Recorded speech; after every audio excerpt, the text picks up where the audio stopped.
Assalamualaikum warahmatullahi wabarakatuh.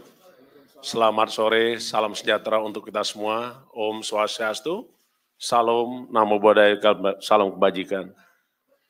Yang saya hormati rekan-rekan media, jurnalis, wartawan, dan dimanapun rekan-rekan yang mengikuti pemberitaan hari ini, khususnya di dalam KPK menyampaikan pertanggungjawaban kepada publik tentang kinerja-kinerja yang telah dilakukan KPK. Yang saya hormati juga seluruh anak bangsa dimanapun berada, yang saya cintai dan mudah-mudahan kita dalam keadaan sehat walafiat, dan kita yang melaksanakan ibadah puasa mendapatkan mahfirah dan barokah serta meningkatkan keimanan dan ketakwaan terhadap Allah SWT. Pada sore hari ini kami ingin menyampaikan perkembangan penanganan perkara dugaan tindak pidana korupsi berupa penerimaan gratifikasi dan atau yang mewakilinya yang dilakukan oleh penyelenggara negara dalam rangka atau terkait dengan pemeriksaan perpajakan pada Direktorat Jenderal Pajak Kementerian Keuangan Republik Indonesia. Hari ini tentu rekan-rekan sudah mengikuti dari beberapa waktu yang lalu proses yang dilakukan oleh KPK, mulai dari pengumpulan data, informasi, keterangan, dan juga segala hal yang terkait dengan dugaan tindak pidana korupsi, penerimaan gratifikasi. Yang tentunya rekan-rekan bisa mengikuti kembali apa yang telah dilakukan KPK. Berdasarkan laporan masyarakat yang kemudian diolah, ditelaah, dan dilakukan kajian oleh KPK, data-data tersebut menunjukkan ada suatu peristiwa pidana. Dan peristiwa pidana tersebut adalah berupa peristiwa tindak pidana korupsi. Dari hasil penyelidikan, KPK menemukan adanya alat bukti yang cukup, yaitu telah terjadi suatu peristiwa pidana tindak pidana korupsi. Dan KPK terus bekerja keras untuk mengumpulkan bukti-bukti dalam rangka mengungkap terangnya peristiwa pidana tersebut. Dan pada akhirnya kita menemukan tersangka. Dan sore hari ini kami sampaikan dan umumkan tersangkanya sebagai berikut. Saudara RAT, pegawai negeri sipil pada Direktorat Jenderal Pajak Kementerian Keuangan Republik Indonesia, dan selaku penyidik pegawai negeri sipil sejak tahun 2005. Untuk kepentingan penyidikan, tersangka RAT dilakukan penahanan selama 20 hari pertama, terhitung mulai tanggal 3 April 2023 sampai dengan 22 April 2023, yang penahanan dilakukan di Rumah Tahanan Negara KPK pada Gedung Merah Putih. Adapun konstruksi perkara sebagai berikut. RAT resmi diangkat sebagai penyidik pegawai negeri sipil PNS dari tahun 2005. Di antaranya memiliki kewenangan antara lain melakukan penelitian dan pemeriksaan atas temuan perpajakan dari wajib pajak yang tidak sesuai dengan ketentuan. Di tahun 2011, RAT diangkat dalam jabatan selaku Kepala Bidang Pemeriksaan, Penyidikan, dan Penagihan Pajak pada kantor wilayah Direktorat Jenderal Pajak Jawa Timur I. Dengan jabatannya tersebut, diduga RAT menerima gratifikasi dari beberapa wajib pajak atas pengkondisian berbagai temuan pemeriksaan di bidang perpajakannya. Selain itu, RAT diduga memiliki beberapa usaha, yang satu diantaranya PT AME, yang bergerak dalam bidang konsultasi terkait dengan terkait dengan pembukuan dan perpajakan. Jadi RAT punya pekerjaan yang bergerak di bidang jasa konsultasi terkait dengan pembukuan dan perpajakan. Adapun pihak yang menggunakan jasa PT AME adalah para wajib pajak yang diduga memiliki permasalahan pajak, khususnya terkait kewajiban pelaporan pembukuan perpajakan pada negara melalui Direktorat Jenderal Pajak. Setiap kali wajib pajak mengalami kendala dan permasalahan dalam proses penyelesaian perpajakannya, RAT diduga aktif merekomendasikan untuk konsultasi dan koordinasi dengan PT AME. Sebagai bukti permulaan awal, tim penyidik menemukan adanya aliran dana atau uang gratifikasi yang diterima saudara tersangka RAT sejumlah sekitar 90.000 US dollar yang penerimaannya melalui PT AME, dan saat ini pendalaman dan penelusuran terus dilakukan. Tim penyidik juga melakukan penggeledahan di rumah kediaman RAT yang beralamat di Jalan Simpruk Golob, Jakarta Selatan. Di dalam pelaksanaan penggeledahan tersebut ditemukan beberapa barang berharga berupa dompet, ikat pinggang, jam tangan, tas, perhiasan, dan sepeda, serta uang dengan pecahan mata uang rupiah. Di samping itu turut diamankan juga sejumlah uang sebesar 32,2 miliar yang disimpan oleh RAT dalam safety deposit box di salah satu bank dalam bentuk pecahan mata uang berupa dolar Amerika Serikat, mata uang dolar Singapura, dan mata uang euro. RAT disangkakan atas perbuatannya melanggar pasal 12B besar Undang-Undang Negara Republik Indonesia Nomor 31 Tahun 1999 tentang pemberantasan tindak pidana korupsi, sebagaimana telah diubah dengan Undang-Undang Republik Indonesia Nomor 20 Tahun 2001 tentang perubahan atas Undang-Undang 31 Tahun 1999 tentang pemberantasan tindak pidana korupsi. KPK memberikan fokus khusus pada korupsi di sektor pelayanan publik ataupun keuangan negara. Sebagaimana pernah kami sampaikan bahwa KPK memang memiliki fokus area pemberantasan korupsi. Di antaranya tata niaga dan bisnis, pelayanan publik, reformasi birokrasi dan penegakan hukum, termasuk juga sumber daya alam, dan juga tentang korupsi yang terkait dengan praktek-praktek kegiatan politik. Karena itu, KPK terus bekerja keras untuk melakukan kerja-kerja cerdas, kerja-kerja pemberantasan korupsi. Kita memahami bahwa begitu banyak modus operandi daripada korupsi. Yang kita sangat sadar bahwa korupsi telah merampas hak rakyat, merampas hak kita semua.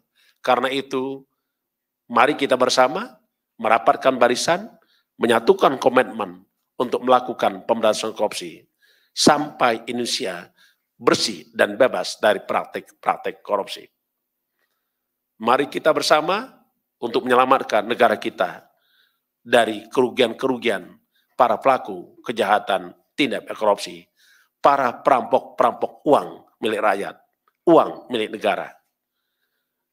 Kalau korupsi kita bisa berantas, tentulah kita memimpikan terwujudnya 7 negara. KPK juga mengapresiasi kepada masyarakat. Pada kesempatan ini kami sampaikan ucapan terima kasih dan apresiasi kepada masyarakat yang telah memberikan dukungan andil besar dalam rangka pemberantasan korupsi. Karena sesungguhnya KPK ada karena masyarakat ada. KPK bisa bekerja karena rekan-rekan semua. Melalui kesempatan ini kami mengucapkan terima kasih atas dukungan rekan-rekan media, jurnalis, dan wartawan sekalian, termasuk juga seluruh anak bangsa dimanapun berada. Terima kasih, saya akhiri. Wassalamualaikum warahmatullahi wabarakatuh. Om Santi, Santi, Santi, Om. Terima kasih Pak Ketua yang telah membacakan poin-poin dari perkembangan perkara dimaksud. Pada prinsipnya KPK mengumumkan 1 orang sebagai tersangka atas nama RAT dan juga dilakukan penahanan rutan di Gedung Merah Putih KPK sampai nanti tanggal 22 April 2023.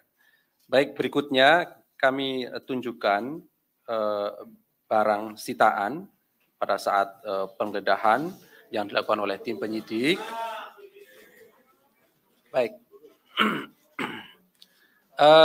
Barangnya ini terdiri dari ada dompet ya, ada 2, kemudian ikat pinggang 1, jam tangan 1, tas 68, perhiasan 29, sepeda 1, kemudian juga ada uang dolar Amerika Serikat, Singapura, euro, dan juga rupiah.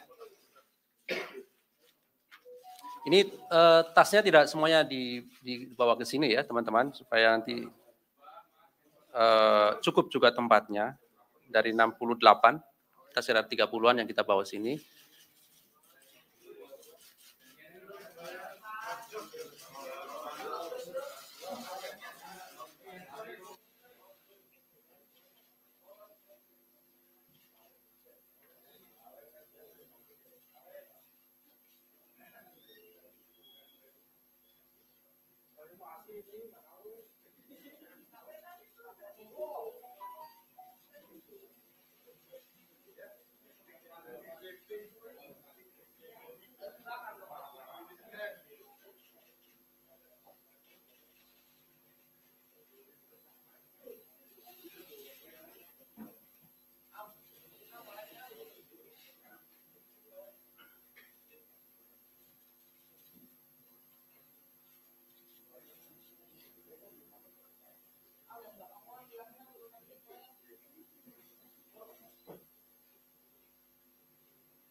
Cukup ya.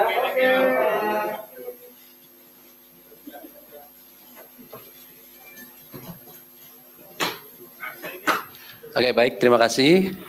Silakan 3 orang penanya ya. Kita fokuskan lebih dahulu ya perkara ini. Oke, sebelah kanan saya ada Mbak Wilda ya.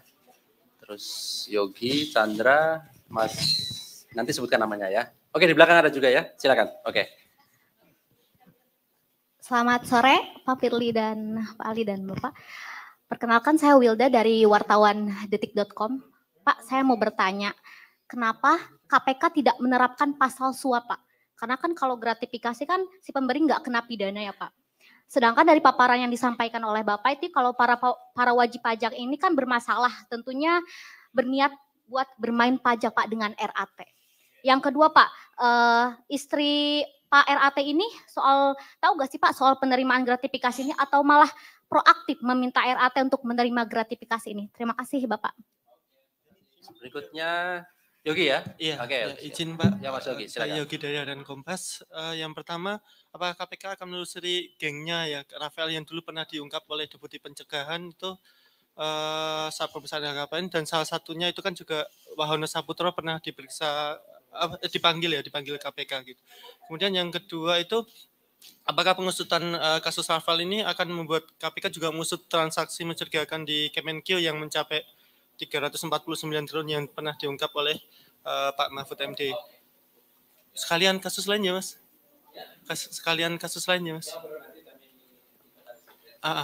Yang pertama itu kan tadi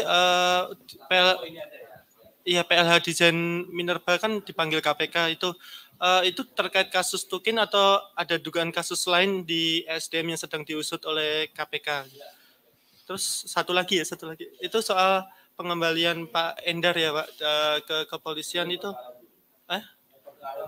perkara dulu ya Pak. Baik Pak.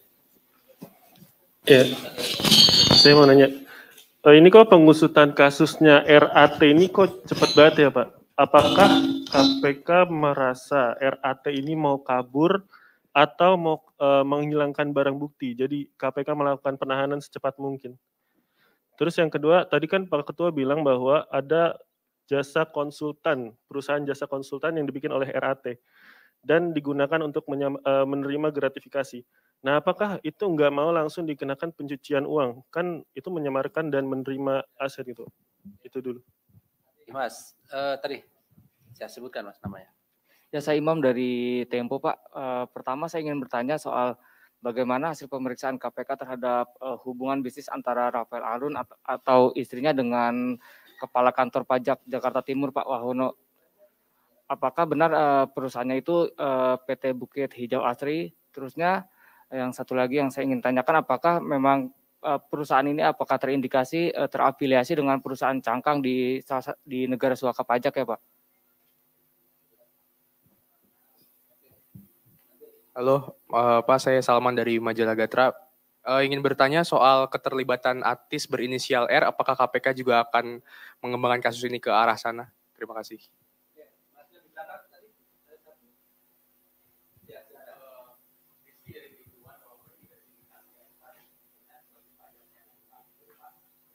Berapa nominal kesepakatan atau mungkin adakah kesepakatan nominal berapa begitu antara WP dengan tersangka ini dalam pengurusan kasusnya atau kendala pajak yang sedang dihadapi oleh WP tersebut?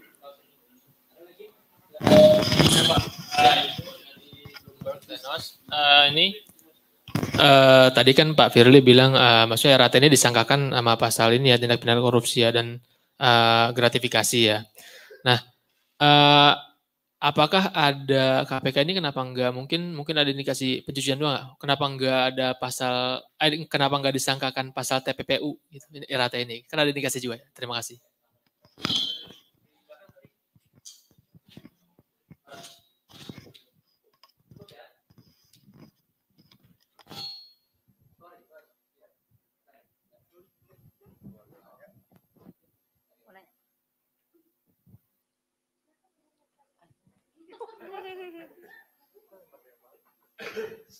Selamat sore Pak Ali, saya Hedi dari Kumparan. Ini beberapa mau bertanya Pak. Yang soal RAT ini yang soal perusahaan yang lain itu Pak, apakah modusnya itu sama kayak nego-nego Pak pajak di kasusnya Angin Priyatno? Terus Angin Prayitno, sorry Pak. Terus, nah ini perusahaannya apakah ada yang terkait sama RAT begitu, perusahaan lain yang mungkin soal lobby-lobby pajak begitu. Terus ini kasus lain Pak Ali, soal status Hasbi Hasan dan Dadan dalam putusan perkara MA itu bagaimana sekarang? Terus itu aja sih Pak Ali, terima kasih.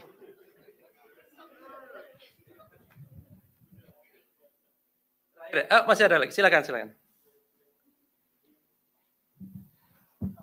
Selamat sore, saya dengan Ian dari Antara. Pak mau nanya dari penelusuran KPK, Rafael ini punya nggak Pak rekening yang terdaftar di bank di luar negeri Pak? Kalau teringat dia ada main dolar dan mata uang asing, apakah ada pemeriksaan ke arah sana Pak? Ya. Makasih. Oke, terakhir ya, silakan.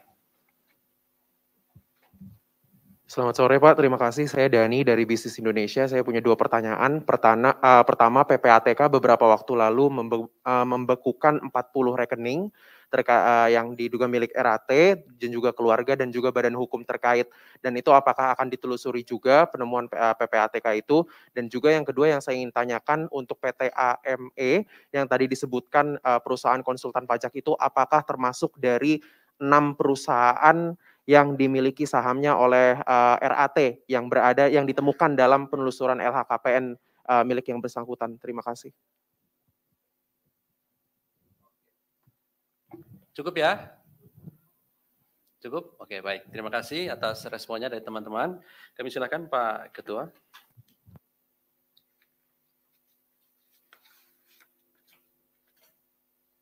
Ya, terima kasih atas respon rekan-rekan semua. Cukup banyak juga yang bertanya, ini adalah membuktikan bahwa rekan-rekan memang peduli dengan KPK. Dan saya selalu mengingatkan bahwa rekan-rekanlah yang membuat salah satu Indonesia ini bisa jadi cerdas. Karena salah satu tujuan negara itu adalah mencerdaskan kehidupan bangsa. Rekan-rekan wartawan, jurnalis, media ikut di dalamnya. Untuk itu saya ucapkan terima kasih. Yang pertama tentu penanganan perkara RAT ini belum selesai sampai di sini. Kita masih perlu bekerja keras untuk melakukan pemeriksaan terhadap setiap pihak, apakah itu korporasi, apakah itu orang-orang per orang, yang ada hubungannya dengan saudara RAT. Tentu nanti kita akan lakukan pemeriksaan, pemanggilan terhadap para pihak tersebut. Yang pasti adalah kita akan masih terus bekerja keras sampai ini tuntas, setuntas-tuntasnya. Yang berikutnya, kalau tadi ada yang bertanya bagaimana dengan pihak lain, terutama dengan istrinya, tentulah ini sebagaimana yang kita pahami bahwa penyidikan ini masih berlangsung. Penyidikan adalah serangkaian tindakan penyidik, sebagaimana diatur dengan undang-undang dan acara, untuk mencari mengumpulkan keterangan dan bukti-bukti. Yang dengan bukti-bukti tersebut dapat membuat terangnya suatu peristiwa pidana dan kita menemukan tersangka. Nah ini masih berkembang. Apakah nanti ada tersangka lain setelah RAT ini? Pasti KPK akan menyampaikan kembali kepada rekan-rekan. Yang berikutnya tadi ada pertanyaan terkait dengan penahanan. KPK selalu saya sampaikan bekerja dengan prinsip menjunjung tinggi asas-asas pelaksanaan tugas pokok KPK. Yang pertama adalah memastikan adanya kepastian hukum. 2, menegakkan keadilan, proporsionalitas, transparan, demi kepentingan umum, dan juga menjunjung tinggi hak asasi manusia. Penahanan itu adalah salah satu bentuk penempatan seseorang di tempat tertentu untuk kepentingan penyidikan, penuntutan, dan peradilan. Karena itu diatur dalam hukum acara pidana, sebagaimana Undang Nomor 8 Tahun 81, di pasal 21 disebutkan syarat-syarat penahanan. Salah satunya adalah ada yang disebut dengan syarat subjektif. Apa itu? Pertama adalah penyidik, penuntut umum, hakim ada kekhawatiran tentang yang bersangkutan akan menghilangkan barang bukti. Yang kedua, ada kekhawatiran juga bahwa dia akan menghalangi tindak pidananya. Yang ketiga, tentulah kita khawatir bahwa bisa saja tersangka RAT dengan begitu kekuatannya, fasilitas yang dia punya, bisa saja kita punya kekhawatiran dia melarikan diri. Itu syarat-syarat subjektif sebagaimana diatur dalam syarat-syarat penahanan. Sebagaimana pasal 21 Undang-Undang Nomor 8 Tahun 81 tentang hukum acara pidana. Di samping itu, ada juga syarat objektifnya. Syarat objektifnya disebutkan di situ adalah bahwa perbuatan pidana tersebut diancam dengan hukuman ancaman lebih dari 5 tahun. Atau 5 tahun atau lebih. Atau ada pasal-pasal tertentu yang memang diatur walaupun ancaman hukumannya kurang dari 5 tahun, tapi dapat dilakukan penahanan. Itulah saya kira yang kita pedomani terkait dengan penahanan seseorang. Saya pastikan bahwa proses hukum di KPK tidak boleh ada cacat hukum. Itu yang pasti. Rekan-rekan sekalian yang saya hormati, tadi juga banyak yang menanyakan apakah ini sampai di sini, apakah masih ada lagi yang harus diperiksa, apakah ini akan terus dikembangkan atau didalami. Prinsipnya namanya peristiwa itu tetap kita akan lakukan penyidikan setuntas-tuntasnya. Tadi juga ada yang menanyakan tentang terkait dengan bagaimana dengan TPPU. TPPU tentu kita akan lakukan sebagaimana yang kami pernah sampaikan bahwa kita dapat melakukan penyidikan tindak pidana pencucian uang. Karena kita tahu asal mula tindak pidana tersebut adalah tindak pidana korupsi. Tentu ini kita akan lakukan, kita lekatkan TPPU itu dengan tindak pidana korupsi yang ada. Karena sesungguhnya penerapan tindak pidana TPPU ini menjadi penting karena sesungguhnya dengan TPPU maka kita akan dapat meningkatkan aset recovery dan dapat juga meningkatkan pendapatan keuangan negara. Karena pada prinsipnya banyak orang tidak takut dengan lamanya dia dihukum. Tapi para koruptor itu sangat takut apabila dia dimiskinkan. Jadi saya pendapat dengan rekan-rekan untuk dikenakan TPPU itu. Tapi nanti kita lihat perkembangan penyidikannya. Selanjutnya tadi juga ada yang menanyakan tentang perkara lain ya. Ini ada yang disebut yang menanyakan tentang perkara lain. Tapi sebelum saya masuk perkara lain, tentu seluruh aliran transaksi keuangan tersangka RAT ini kita lakukan telaahan dan kita uji dengan karena kita memiliki audit forensik, akuntan forensik, dan juga kita bekerja sama dengan para pihak terkait dengan transaksi keuangan. Semua informasi yang kami dapatkan dari berbagai pihak itu kita dalami, tetapi sekali lagi KPK adalah penegak hukum dan pekerjaan-pekerjaannya diuji di peradilan. Jadi kami tidak banyak memberikan statement, pernyataan, tapi KPK terus bekerja dalam rangka memberantas korupsi itu sendiri. Tadi ada perkara lain yang ditanyakan terkait dengan siapa nih? Hasbi ini siapa? Hasbi Hasan. Oh, baik. Terkait dengan Hasbi Hasan tadi yang disebutkan, menurut Pak Ali adalah Sekretaris Mahkamah Agung, tentu kita lakukan pendalaman, tetap yang pasti adalah setiap orang itu tidak dapat dijadikan tersangka apabila tidak ada bukti. Tetapi KPK terus bekerja dengan menggunakan perangkat-perangkat yang ada. Baik dari tahapan penyidikan, tahap penyelidikan, termasuk juga di fakta-fakta persidangan. Itu adalah rangkaian apakah itu menunjukkan bahwa seseorang melakukan suatu perbuatan. Dengan berdasarkan bukti itu, maka bisa saja seseorang tersebut bisa jadi tersangka. Karena sesungguhnya tersangka adalah seseorang yang karena perbuatannya atau keadaannya berdasarkan bukti permulaan patut diduga selaku pelaku tindak pidana. Jadi ini tunggu saja rekan-rekan, karena KPK sangat terbuka, sangat transparan, tidak ada pekerjaan-pekerjaan KPK yang tidak disampaikan kepada publik.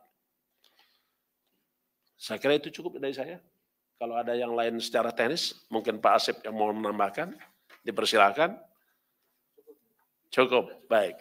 Tidak ada yang nanya tentang ini ya, tentang LHKPN-nya Rafael ini. Karena ada statistik loh.